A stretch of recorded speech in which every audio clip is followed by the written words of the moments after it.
We are going to conduct the MCQ test of chapter number 3, theme 3 of book 1 of a class 12th history, Kingship, Caste and Class in Early Societies, 600 BC to 600 CE। तो normally chapter number 3 में आपका 100 years की पूरी history है, जिसमें 600 BC से लेकर 600 CE के बीच के पूरी हिस्ट्री से रिलेटेड जो भी क्वेश्चन उनको डिस्कस करना है। MCQ is important part of your exams. तो एमसीक्यू में बेसिकली इस पूरे सेशन में जिन एमसीक्यू को आपको ध्यान में रखना है, जिनको आपको फाइंड अप करना है, उसका सबसे बेसिक जो कॉन्सेप्ट आप ध्यान रखिए, जितने भी जो ऑप्शंस हैं उन ऑप्शंस को भी थोड़ा ध्यान से रखिए। देखिए नॉर्मली एग्जाम्स में जैसा लास्ट ईयर का यदि पेपर आप एग्जामिन करेंगे तो पेपर वाज ए ब्लंडर, क्योंकि लास्ट ईयर से पहली बार है जब सीबीएसई के द्वारा 20 मार्क्स के एमसीक्यू को इंट्रोड्यूस किया गया है। और इन 20 मार्क्स के एमसीक्यू में पैटर्न कैसा था वो कोई आइडिया नहीं था। और नॉर्मली जो दिल्ली रीजन का जो पेपर था, वो पेपर का सेटअप यदि आप एक बार देख लोगे, जैसे the paper setup was different for different regions. Panchkula region है डिफरेंट पेपर, दिल्ली रीजन है डिफरेंट पेपर, अजमेर रीजन में अलग पेपर था, आउटसाइड ऑफ दिल्ली का अलग पेपर आता है। तो question paper in Delhi region was as per my opinion was very tough. तो इसीलिए यदि आपको जब तक आप इन ऑप्शंस को भी ध्यान में नहीं रखोगे, ऑप्शंस के थ्रू आप आंसर निकालने की कोशिश करोगे, यदि सिंपल सा बेसिकली आपने क्वेश्चंस को पढ़ा और उसके ऑप्शंस को आपने नहीं देखा, आपको लग रहा है कि ये सवाल मैंने सही कर लिया है, तो जब दोबारा से रिवीजन करो तो इन ऑप्शंस को भी थोड़ा देखो, क्योंकि इनसे जो लैंग्वेज का जो पैटर्न सेटअप कर रहा है एग्जामिनर, उन पैटर्न सेटअप को आपको समझने में थोड़ी हेल्प मिलेगी। साथ ही में इस बार आपका जो सिलेबस है वो भी इजी है, बहुत सारे 5 चैप्टर्स आर लेस देयर, तो सिलेबस वैसे भी थोड़ा कम हो गया है, लेकिन फिर भी आपको तैयारी उतनी करनी है। 10 chapters and 20 marks MCQ is very important in your portion. 20 MCQ, 20 project, half win is done, यानी आधा सिलेबस हो गया आपका। 20 मार्क्स आपने एमसीक्यू में अचीव कर लिए, 20 मार्क्स प्रोजेक्ट्स में आप ले आए, और 18 marks are there from 18 marks free के मार्क नंबर कौन से मानते हो आप? पैसेज वाले, एंड प्लस 6 मैप, तो 40, 50, 58, 64 marks are there. 64 marks. I think they can be achieved in free. So let's start with question number 1. There were several changes in economic and political life between 600 BC and 600 CE. Some of these changes influenced societies as well. Find the correct option of these influences. सवाल ये कि 600 शताब्दी ईसा पूर्व से लेकर 600 शताब्दी ईस्वी के बीच इंडियन सब कॉन्टिनेंट के आर्थिक और राजनीतिक जीवन में कई सारे परिवर्तन हम देखते हैं, और इन परिवर्तनों ने समाज को भी उसी रूप से प्रभावित किया है। तो इस प्रकार के जो परिवर्तन हुए हैं उनमें से करेक्ट ऑप्शन कौन सा है, यानी कि उन सामाजिक और आर्थिक परिवर्तनों के बारे में बताना है जो कि इस 600 BC से 600 CE के बीच हुए हैं। Option A, The extension of agriculture into forested areas transformed the lives of the forest dwellers. जो वनी इलाके थे, यानी जो फॉरेस्ट का जो पार्ट था, उसके अंदर जब एग्रीकल्चर का विस्तार हुआ, तो एग्रीकल्चर के इस विस्तार ने, कृषि के विस्तार ने फॉरेस्ट ड्वेलर्स, जो फॉरेस्ट में रहने वाले लोग थे, उनकी लाइफ को ट्रांसफॉर्म कर दिया, उनकी लाइफ को पूरी तरह बदल दिया। Option B, craft specialist emerged as distinct social group. इस समय जो क्राफ्ट से रिलेटेड जो शिल्प का काम करने वाले थे, उनका एक अलग समूह उभर के आया। Option C, the unequal distribution of wealth sharpen the social differences. संसाधनों के असमान वितरण ने सोसाइटी के अंदर कई प्रकार के सामाजिक भिन्नताओं को जन्म दिया। यानी वेल्थ यानी संपत्ति या रिसोर्सेज यानी कि संसाधनों के असमान वितरण ने समाज में कई प्रकार के भिन्नताओं को, कई प्रकार के भेदभावों को जन्म दिया। Option D, all the above के ऊपर दिए गए सारे ऑप्शन सही हैं इन 100 ईयर्स से रिलेटेड जो भी चेंजेस आए हैं।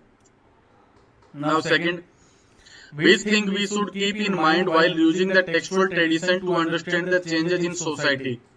आपने पढ़ा होगा कि चैप्टर नंबर 3 में शुरुआत में दिया गया कि इस चैप्टर के इतिहास को लिखने में हिस्टोरियंस ने टेक्सचुअल ट्रेडिशंस की बहुत हेल्प ली है। तो टेक्सचुअल ट्रेडिशंस को जब हम इतिहास के सोर्स के रूप में यूज करते हैं, तो उस समय सोसाइटी के अंदर आने वाले परिवर्तनों को समझने के लिए हमें किन किन चीजों का ध्यान रखना चाहिए। यानी कि जो लिखित स्रोत है, लिखित स्रोतों को यूज करते समय इतिहासकारों को किन किन बातों का ध्यान रखना चाहिए।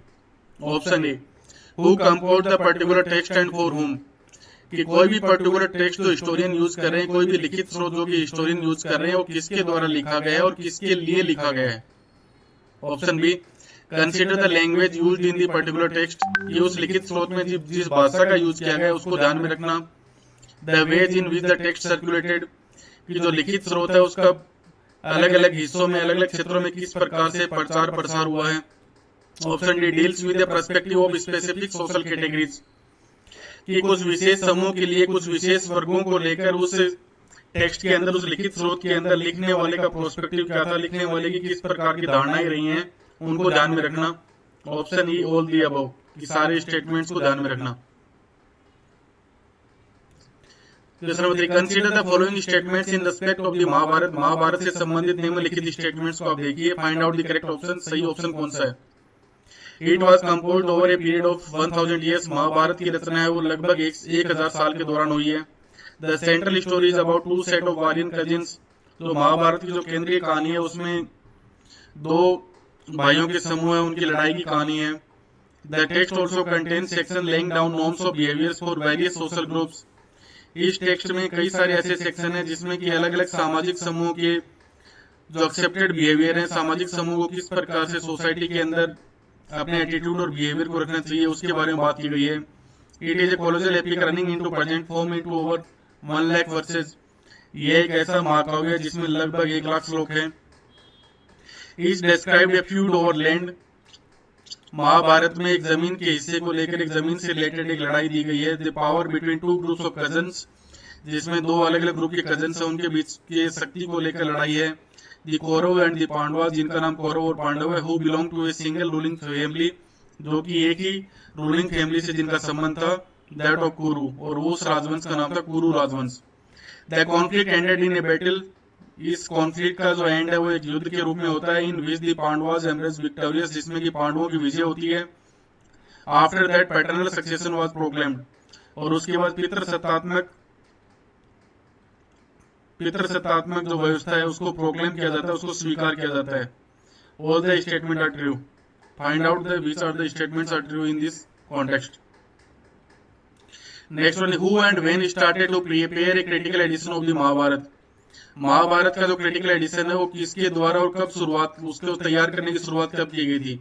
Option A, V S. Sukthankar in 1919, option B, B L. Lal in 1919, option C, S K. Rai in 1920, option D, V S. Sukthankar in 1920। Now question number 5, match the following are not matchly correct, इनमें से ABCDF है, उसका आगे मीनिंग दिया गया है, उनमें से कौन सा सही तरीके से मैचअप नहीं है। पैटर्नली का मीनिंग होता है tracing descent from father to son, यानी पितृसत्तात्मक का मतलब होता है कि उसका पिता से बेटे की तरफ ट्रेस डाउन करना। मैटरनली का मतलब मातृ सत्तात्मक, सत्ता का मतलब होता है कि descent is traced through the mother, ये जो उत्तराधिकार है वो माता की ओर से ट्रेस डाउन होता है। Exogamy refers to marriage outside the unit, exogamy जिसको बहिर्विवाह बोलते हैं, कि जो शादी है वो अपने यूनिट से, अपने कुल से बाहर की जाती है। एंडोगोमी यानी अंतर विवाह, जिसमें की शादी अपने ही यूनिट के अंदर, अपने ही वंश के अंदर की जाती है। पॉलीजीनस यानी कि बहुपत्नी प्रथा, practice of man having several wives, की ऐसी प्रथा जिसमें व्यक्ति कई एक से ज्यादा पत्नियां रखते थे। पोलेंडी का मतलब बहुपति प्रथा, practice of women having single husband, एक ऐसी प्रथा जिसमें कि महिलाओं को केवल एक ही पति रखने की अनुमति दी गई थी। तो इनमें से कौन सा लिखा हुआ है नोट मैच्ड करेक्टली, ये नोट का बड़ा ध्यान रखिएगा, पिछली बार 3 ऐसे सवाल थे जिनमें नोट लगा हुआ था और जल्दबाजी में ध्यान नहीं रखते हो तो आंसर गलत हो जाता है। Question number 6, the Brahmans laying down codes of social behaviour in great detail, these were meant to be followed by Brahmins in particular and the rest of the society in general. Mention the name of these codes. ब्राह्मणों के द्वारा, specially विशेष रूप से ब्राह्मणों के द्वारा और बाकी सोसाइटी के लोगों के द्वारा भी जो सोशल बिहेवियर है, सामाजिक रूप से जिस प्रकार का बिहेवियर किया जाना चाहिए, उससे रिलेटेड, सोसाइटी से रिलेटेड कई सारे कोडिंग की गई है, कई सारे ऐसे कानून बनाए गए हैं। तो इस प्रकार के कानून कौन कौन सी बुक्स में लिखे गए हैं, उन कोड्स का नाम क्या है। ऑप्शन ए धर्मशास्त्र, option B Dharmasutra, Dharmashastra, Manusmriti, and option D, A, B and C. The Dharmashastra and Dharmasutra recognise how many forms of village. Dharmashastra और धर्मसूत्रों में शादी के कितने प्रकारों को रिकॉग्नाइज किया गया है, उनको मान्यता दी गई है। 8, 6, 4, 7, 8, 6, 4, 7। Initially what was the origin of गोत्र। शुरुआत में जो गोत्र का उदय है वो किसके द्वारा हुआ है? वैदिक सिर, एक वैदिक ऋषि से, मदर माता से, फादर पिता से, फैमिली परिवार से। तो you have to find out कि शुरुआत में जो गोत्र वाला सिस्टम है उसका ओरिजिन क्या है, उसका उद्भव किससे हुआ है। 9th, consider the following statement in respect of gotra, find out the incorrect one. Gotra से रिलेटेड कुछ स्टेटमेंट है, इनमें से इनकरेक्ट कौन सा है उसको चूज करना है। Incorrect one, all those who belonged to the same gotra were regarded as a descendants. जो भी व्यक्ति एक ही गोत्र से संबंधित होते थे वो आपस में एक दूसरे के संबंधी माने जाते थे। Second one, women were accepted to give up their father's gotra and adopt that of their husbands on marriage. शादी के बाद महिलाओं को अपने पिता के गोत्र को त्यागना होता था और अपने पति के गोत्र को धारण करना होता था। मेंबर्स ऑफ द सेम गोत्र कुडंट मैरी। एक ही गोत्र के व्यक्तियों की आपस में शादी नहीं होती थी। ऑप्शन डी, रूल्स ऑफ गोत्र वर followed in Indian subcontinent equally. गोत्र से संबंधित जो नियम है उनका पूरे भारतीय उपमहाद्वीप में समान रूप से पालन किया जाता था। You have to find out the incorrect option. Now 10th, consider the following statement in respect of Satavahana rulers, his women belong to the same gotra. साथ ही इनमें से कुछ महिलाएं समान गोत्रों से संबंधित रखती थी। Option D, Satavahana rulers were identified through metronymics. Satavahana शासकों का संबंध, सातवाहन शासकों की जानकारी हमें उनकी माताओं के गोत्रों से मिलती है, यानी कि वो माताओं से संबंध रखते हैं। Option E, succession to the throne was generally paternally in Satavahana rulers. Satavahana rulers में जो सिंहासन है, जो उत्तराधिकार था, वो सामान्यतः पितृसत्तात्मक नियमों के तहत किया जाता था। यानी सातवाहन रूलर्स में जो सिंहासन किसको मिलेगा उसके लिए पितृसत्तात्मक थ्योरी को ध्यान में रखा जाता था। जैसे कि बेटे के बाद पिता, पिता के बाद उसका पुत्र, इस प्रकार से सिंहासन को सौंप दिया जाता था। तो इनमें से कौन सा स्टेटमेंट है जो सातवाहन रूलर से रिलेटेड, जो कि ब्राह्मणिकल रूल्स को फॉलो करता है? These all statements are related with Satavahana rulers, लेकिन उसमें से ज्यादातर स्टेटमेंट्स हैं उनमें ब्राह्मणिकल रूल्स को फॉलो नहीं किया जाता था सातवाहन रूलर्स के द्वारा। लेकिन एक रूल ऐसा है जिसमें कि जो कि ब्राह्मणिकल रूल से फॉलो करता है, मैच करता है। You have to find out. 11th का, which occupations were also assigned to the Vaishyas as per the Dharmashastra और धर्मसूत्र। धर्मशास्त्र और धर्मसूत्रों के अनुसार वैश्यों के लिए किस प्रकार के ऑक्यूपेशन का निर्धारण किया गया था? धर्मशास्त्रों में नॉर्मली आप देखोगे कि ब्राह्मण, क्षत्रिय, वैश्य, शूद्र चारों के लिए अलग अलग प्रकार के ऑक्यूपेशन यानी किस प्रकार के काम उन्हें करने हैं वो डिसाइड किए गए हैं। तो धर्मशास्त्र और धर्मसूत्रों में किस प्रकार का ऑक्यूपेशन वैश्यों के लिए डिसाइड किया गया है? Option A, agriculture, pastoralism and trade, कृषि कार्य, पशुपालन और व्यापार करना। Option B, warfare, protect people and administer justice, युद्ध करना, लोगों की रक्षा करना और न्याय प्रशासन करना। Option C, study the Vedas, वेदों का अध्ययन करना, गेट सैक्रिफाइस परफॉर्म्ड, यज्ञ वगैरह करना एंड मेक गिफ्ट्स और गिफ्ट वगैरह प्राप्त करना। Option D, serving the 3 higher varnas, ऊपर के तीनों वर्णों की सेवा करना। तो इनमें से कौन सा ऑक्यूपेशन वैश्यों से रिलेटेड है? You have to find out. Question number 12, which of the following strategies were adopted by the Brahmins to enforce the idea of occupations of 4 categories or varnas? ब्राह्मणों के द्वारा जो अलग अलग 4 वर्ण समूह हैं उनके लिए कौन कौन से ऑक्यूपेशन होंगे, उनको कौन कौन से कार्य करने हैं, इस सिस्टम को सोसाइटी में एनफोर्स करने के लिए, सोसाइटी में चलाने के लिए उन्होंने किन किन प्रकार की तकनीकों का सहायता लिया, किस किस प्रकार की उन्होंने स्ट्रेटेजीज को अडॉप्ट किया था। Number A, the Brahmanas assert that the varna order was of divine origin. ब्राह्मणों ने इस बात पर जोर दिया कि ये जो वर्ण व्यवस्था है इसका जो स्रोत है वो एक देवी व्यवस्था है जिसको सभी को फॉलो करना चाहिए। Option B, the Brahmanas advised kings to ensure that these norms were followed within their kingdoms. ब्राह्मणों ने राजा को यह सलाह दी कि वर्णों से संबंधित जो ये नियम है इनका उनके साम्राज्य में पालन किया जाना चाहिए। Option C, they attempted to persuade people that their status was determined by birth. उन्होंने लोगों को ये समझाने का प्रयास किया कि सोसाइटी के अंदर उनका जो स्टेटस है, सोसाइटी में उनका जो स्थान है, वो उनके जन्म के आधार पर डिसाइड होता है। Option D all the above, सभी स्टेटमेंट करेक्ट है। क्वेश्चन नंबर 13, द शख्स who came from Central Asia were regarded by which name? Madhya Asia से आने वाले शख्स शासकों को भारत में किस नाम से पुकारा जाता है? Option A Shudra, option B untouchables, option C low origin, option D Mlechchha. Option A Shudra, option B untouchable यानी जो अंत्यज होते हैं, जिनको स्पर्श नहीं किया जाना चाहिए, ऑप्शन सी लो ओरिजिन निम्न जन्म वाले, option D Mlechchha. Which of the following statement is not correct? According to Shastras only Kshatriya could be kings. शास्त्रों के अनुसार केवल क्षत्रिय वर्ग से ही राजा बन सकता है। Option B Buddhist text suggest that Mauryans were Kshatriyas, Brahmanical text describe them as being of low origin. जो बौद्ध ग्रंथ से संबंधित जो स्रोत है वो ये हमें बताते हैं कि मौर्यन वंश के लोग क्षत्रिय वर्ग से थे, जबकि ब्राह्मणिकल जो ग्रंथ है वो हमें ये बताते हैं कि मौर्यन लोग हैं वो निम्न वर्ग से थे। Option C the Sungas and the Kanvas, Sunga और कण्व वंश के राजा, the immediate successor of the Mauryas, जो कि मौर्यों के तुरंत बाद मगध के शासक बने थे, वर क्षत्रिय वर्ग से रिलेटेड थे। Option D the Sakas who came from Central Asia were regarded as the Mlechchha, Shaka जो कि मध्य एशिया से आए थे उनको मल्लेच के रूप में बुलाया जाता था। तो इनमें से कौन सा ट्रू स्टेटमेंट नहीं है, कौन सा गलत स्टेटमेंट है, you have to find out. Question number 15 statement है देयर आर। पिछली बार ऐसे दो सवाल आए थे जिनमें आपको स्टेटमेंट ए दिया होता है और एक रीजन दिया होता है, फिर आपको फाइंड आउट करना होता है ऑप्शंस में से कौन सा सही है।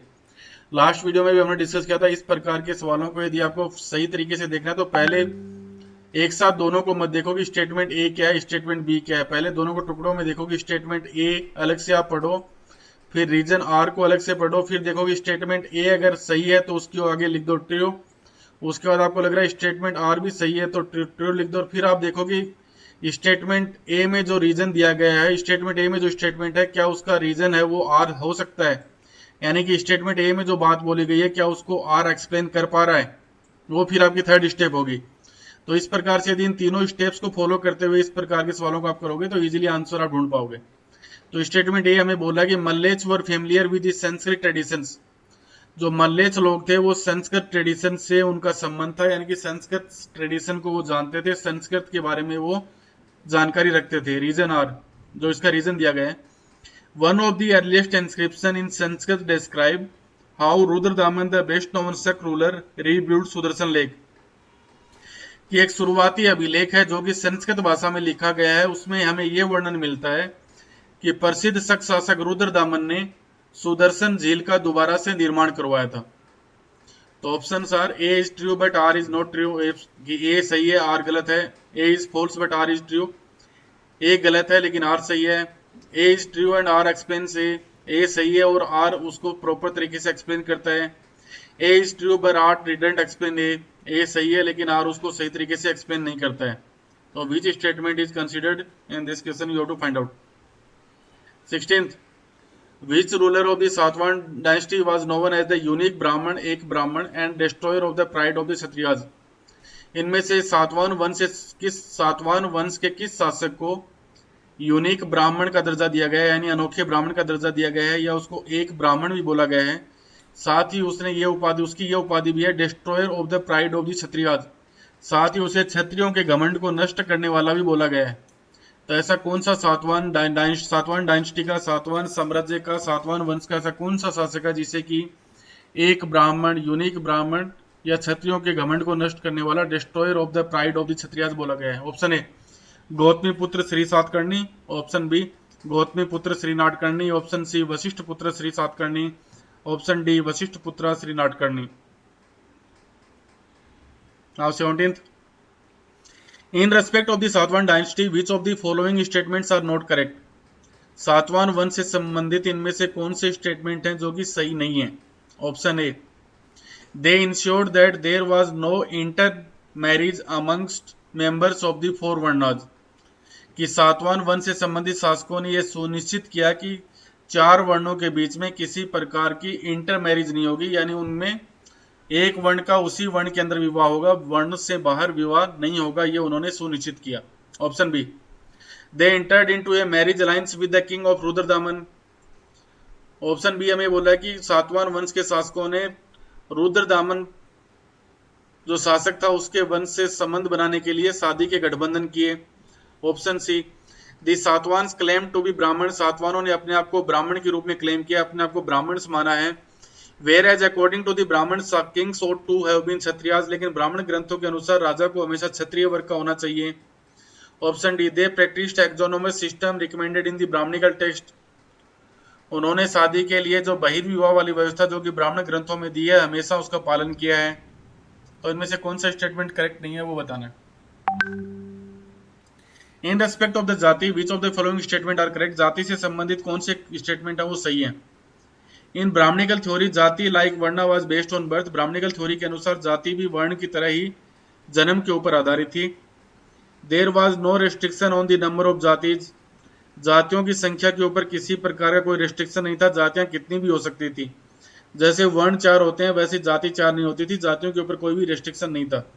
Option C, whenever Brahmanical authorities encounter new groups, जैसे ही ब्राह्मणिकल अथॉरिटी को कोई नए वर्ग से उनका परिचय होता था, for instance people living in forest such as the Nishads which did not easily fit into the fourfold varna system, they classified them as जातिज।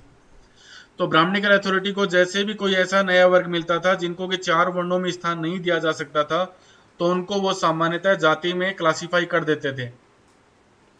Option D, जातिज which shared A common occupation और प्रोफेशन वर समटाइम्स ऑर्गेनाइज्ड इनटू श्रेणीज और guilds, ऐसी जातियां जो कि सामान्यतः एक ही occupation से या एक ही काम से जुड़ी हुई थी, वो कई बार अपने आप को श्रेणी या गिल्ड्स के रूप में एकत्रित कर लेती थी। Option E, all the above की सभी स्टेटमेंट्स करेक्ट हैं, you have to find out. 19, which stone inscription provide information about a guild of silk weavers और जातिज, इनमें से कौन सा पत्थर का अभिलेख है जो कि हमें सिल्क बुनकर हैं, जो रेशम के बुनकर हैं, उनकी गिल्ड और उनकी जाति के बारे में जानकारी देता है। ऑप्शन ए, इलाहाबाद स्तंभ लेख, ऑप्शन बी, टोपरा स्तंभ लेख, ऑप्शन सी, मंदसौर स्तंभ लेख, ऑप्शन डी, दिल्ली स्तंभ लेख। 20, to which category Eklavya was belonged, Eklavya का संबंध किस कैटेगरी से था। Option A, tribal, option B, Nishanka, option D, the Yaduvanshi, option D, the Nishad, कि वो ट्राइबल आदिवासी था, बी निशंक था, सी यदुवंशी था और डी वो निषाद जाति से था। उसकी जाति का नाम क्या था, वो किस जाति से रिलेटेड था। Those people who spoke non-Sanskrit language were labeled as, Brahmanical terms में, ब्राह्मणिकल ग्रंथों में जो संस्कृत भाषा का यूज नहीं करते थे उनको किस नाम से बुलाया गया है। A, option Nishad, option B, tribals, option C, mlechchha, option D, untouchables. Brahmanical ग्रंथों में वे लोग जो कि संस्कृत भाषा का यूज नहीं करते थे उन्हें या तो निषाद बोला गया है या ट्राइबल्स बोला गया है। निषाद भी जाति का नाम है, ट्राइबल आदिवासी, मल्लेच भी ब्राह्मणों ने एक जाति का नाम दिया, और अनटचेबल्स यानी जो कि जिनको टच नहीं किया जा सकता वो लोग।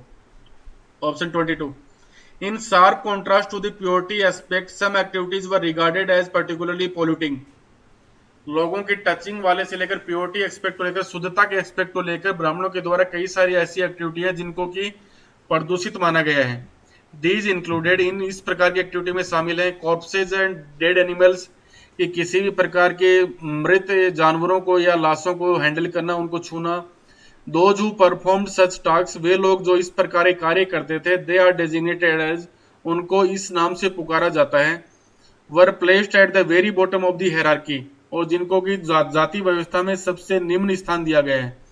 Fill in the blank with appropriate option, तो इसमें इस प्रकार के ऐसे लोग कौन थे जो कि डेड एनिमल्स और यानी कि मरे हुए जानवर और मृत देह को हैंडल करने का काम करते थे, और साथ ही ब्राह्मणिकल सिस्टम में उन्हें सोसाइटी में सबसे बॉटम में जगह दी गई है। Option A, mlechchha, option B, untouchables, option C, tribals, option D, Chandalas. 23, right the Brahmins, while the Brahmins considered some people as being outside the system, they also developed a sharper social divide by classifying certain social categories as, mention the name of such categories। कुछ लोगों को ब्राह्मणों ने अपनी व्यवस्था में, अपनी जो व्यवस्था थी उससे पूरी तरह उस व्यवस्था से बाहर के व्यक्ति मानते हुए उनके लिए एक अलग से एक सामाजिक भेदभाव की व्यवस्था डिसाइड की, और जिसमें उनको एक विशेष श्रेणी के अंतर्गत रखा गया है। यानी while the Brahmins considered some people as being outside the system, कुछ ऐसे व्यक्ति थे जिनको कि ब्राह्मण्स अपने जो पूरी व्यवस्था थी उससे एकदम बाहर का मानते थे और उनके साथ एक पूरा सोशल डिवाइड, एक पूरा सामाजिक विभाजन बनाने के लिए उन लोगों को एक विशेष कैटेगरी में, एक विशेष वर्ग में उन्होंने रखा है। इस कैटेगरी का क्या नाम है? Option A untouchables, option B mlechchhas, option C tribals, option D Nishads. 24 the Manusmriti laid down the duties of the Chandalas. Manusmriti में चांडालों से रिलेटेड कुछ ड्यूटियां दी गई हैं। Which of them is not correct, इनमें से कौन सी सही नहीं है? Option A they had to live outside the village, उन्हें गांव के बाहर रहना होता था। Use discarded utensils and wear clothes of the dead and ornaments of iron, साथ ही उन्हें लोहे के आभूषण धारण करने होते थे और जो मरे हुए लोग होते थे उन्हीं के कपड़े और बर्तनों का यूज करना होता था। Option B they could not walk out about in villages and cities at night, गांव या शहरों में उन्हें रात को आने की अनुमति नहीं दी गई थी। Option C they had to dispose the bodies of those who had no relatives and served as executioners, उन लोगों को, उन मृत लोगों की बॉडियों को डिस्पोज करना होता था जिनके कोई सगे संबंधी नहीं होते थे और इस प्रकार से वो एक्सपेंजर्स के रूप में, साफ सफाई वालों के रूप में काम करते थे। Option D the Chinese Buddhist, China से आने वाले बुद्धिस्ट मोंक फाइयान लिखते हैं The untouchables had to sound a clapper in the street so that people could avoid seeing them, कि इस प्रकार के जो अनटचेबल लोग होते हैं उन्हें किसी भी गली में जाते समय एक क्लेपर बजानी होती थी, एक घंटी बजानी होती थी ताकि लोग उन्हें देखने से बच सकें। Option E Xuanzang observed the executioners and scavengers were forced to live inside the city. Xuanzang ने देखा कि ये सफाई करने वाले जो स्वेंजर्स और एक्सपेंजर्स के रूप में जाने जाते हैं, जो डेड बॉडी वगैरह उठाने का काम करते थे या मैला ढोने का काम करते थे, उनको शहर के अंदर रहने के लिए बाध्य किया जाता था। तो which one is the incorrect, you have to find out. Question number 25 in respect of the granted access of property, gendered access of property, which of the following statement is not correct, कि property के ऊपर, संपत्ति के ऊपर जो लैंगिक रूप से जो अधिकार है, इससे रिलेटेड कौन से स्टेटमेंट सही नहीं है? ब्राह्मणिकल सिस्टम में संपत्ति के ऊपर जो अधिकार है उसके लिए एक लैंगिक व्यवस्था की गई। संपत्ति के ऊपर अधिकार स्त्री पुरुषों में से किसका अधिकार माना जाएगा, इससे रिलेटेड कुछ व्यवस्थाएं वहां पे की गई हैं। तो इनसे रिलेटेड कौन सा स्टेटमेंट है वो सही नहीं है, you have to find out. Statements are option A according to the Manusmriti, Manusmriti के अनुसार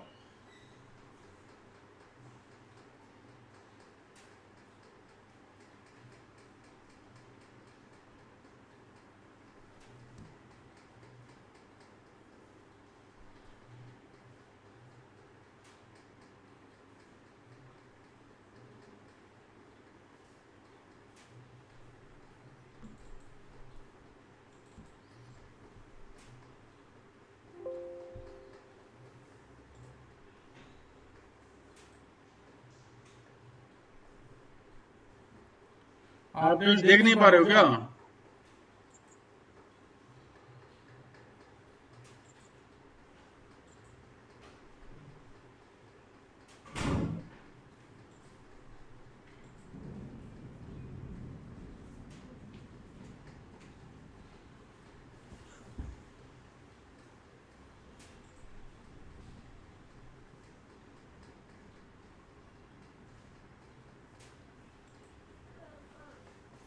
According to मनुस्मृति, मनुस्मृति के अनुसार the parental estate was to be divided equally amongst the sons after the death of the parents with a special share of the eldest.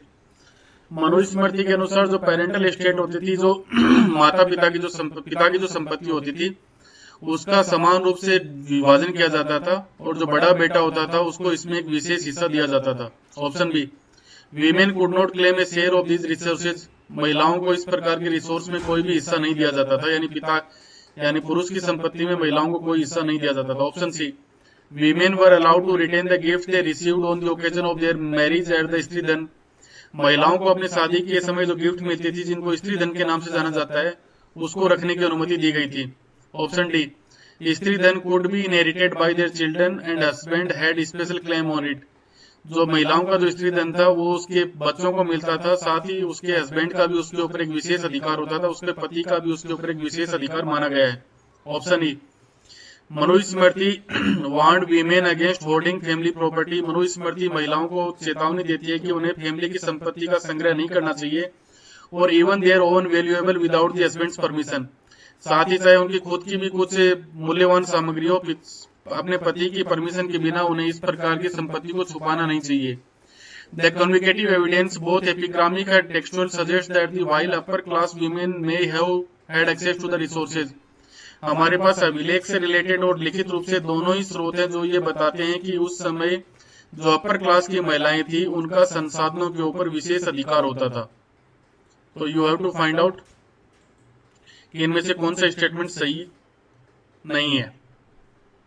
26.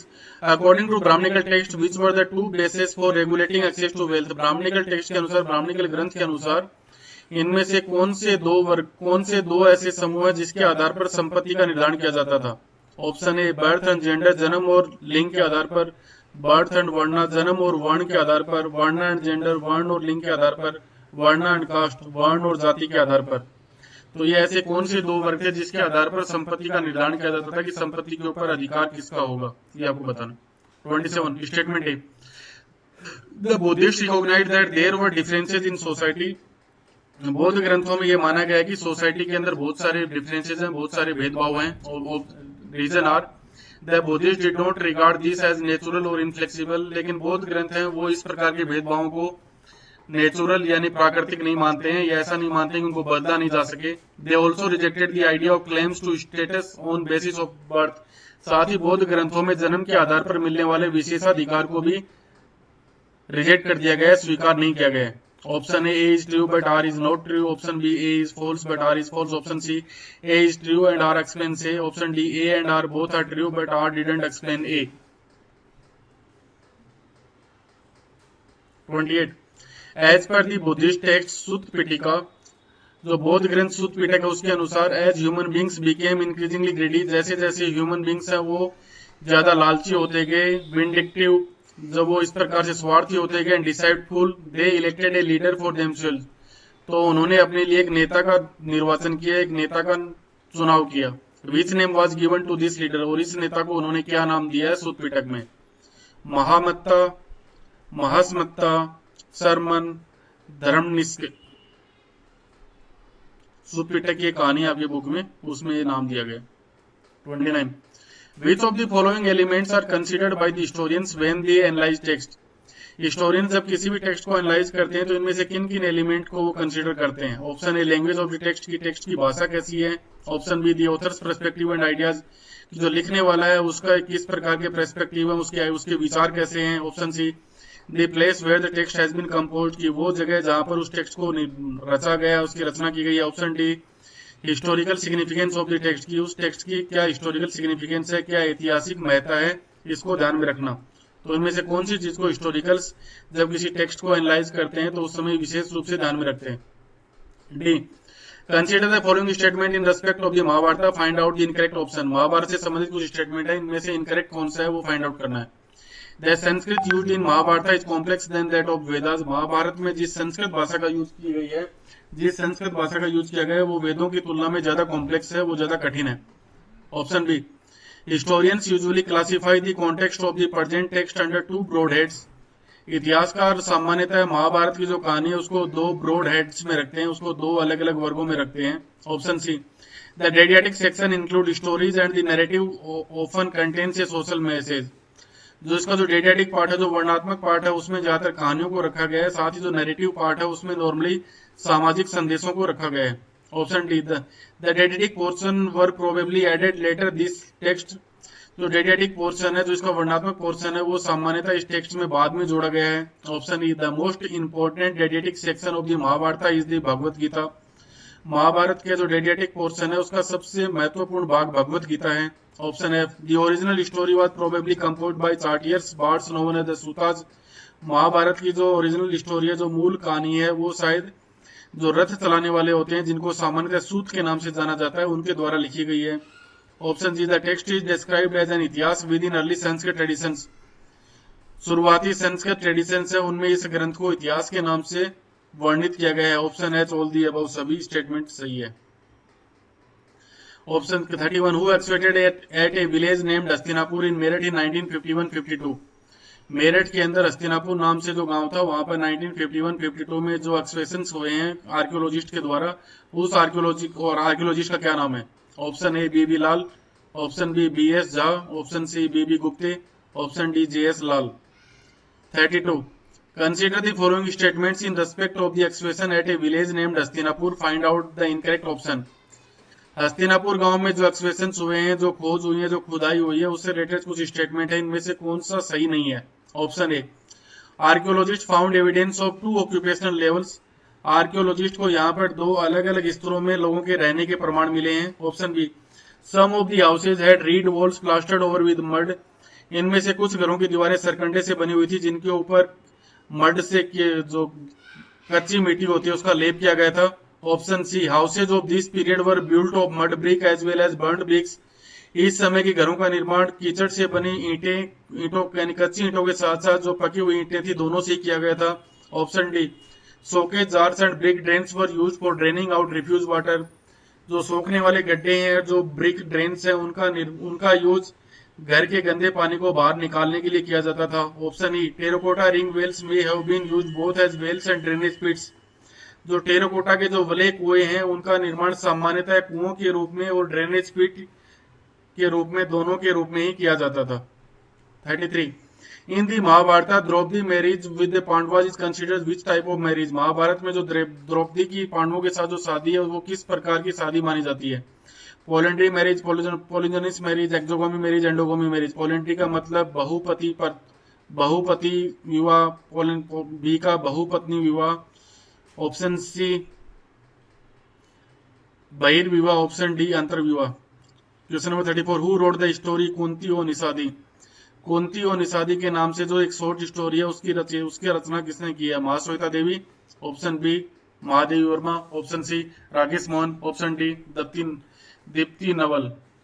तो okay friends, हमारा chapter यहीं पे conclude होता है। इस बार जो चैप्टर नंबर 2 और चैप्टर नंबर 3 दोनों की आंसर हम आज शाम को 4 o'clock की क्लास में कंप्लीट करेंगे with full explanation. Thanks, bye bye.